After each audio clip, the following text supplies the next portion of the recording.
एक लूमड़ की दुम पर पत्थर आ गिरा, दुम कट गई।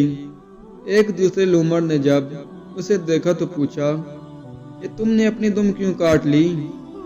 दुम कटा लूमड़ बोला, इससे बड़ी खुशी और फराहत महसूस होती है। ऐसे लगता है कि जैसे हवाओं में उड़ रहा हूँ। वाह क्या तफरीह है। बस घेर गार कर उससे दूसरे लूमड़ को उसने दुम काटने ही राजी कर ही लिया। उसने जब यह दुम कटाने की मुहिम सर कर ली तो बजाय सुकून के शदीद किस्म का दर्द महसूस होने लगा।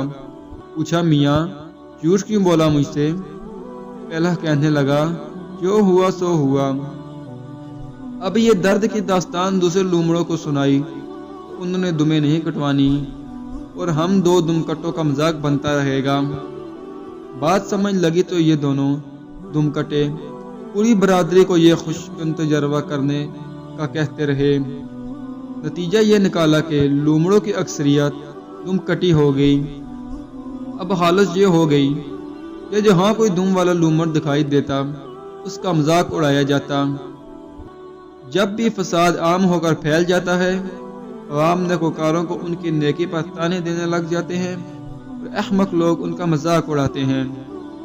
हज़रत काब रज़ी अल्लाह तआला अन्हु से रवायत है कि फरमाया, लोगों ये ऐसा ज़माना आएगा कि मोमिन को उसके ईमान पे ऐसे ही हार दिलाई जाएगी जैसे कि आजकल बदकार को उसकी बदकारी पे हार दिलाई जाती है।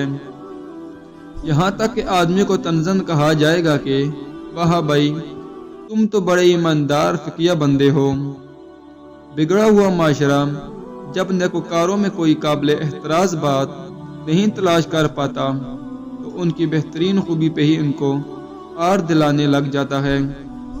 लूत अलैहिस्सलाम की कौम ने क्या नहीं कहा था, निकाल दो लूत अलैहिस्सलाम और उनके घर वालों को अपनी बस्ती से, ये तो बहुत नेक बंदे फिरते हैं। यह हमारा माशरे की हकीकत है कि जिसमें हम जीते हैं। वीडियो अच्छी लगे तो वीडियो को लाइक कीजिए, शेयर कीजिए और चैनल को सब्सक्राइब करने के साथ कमेंट्स बॉक्स में अपनी राय का इजहार ज़रूर कीजिए ताकि मज़ीद अच्छी वीडियोस आप तक पहुंच सकें। बहुत शुक्रिया। अल्लाह हाफिज़।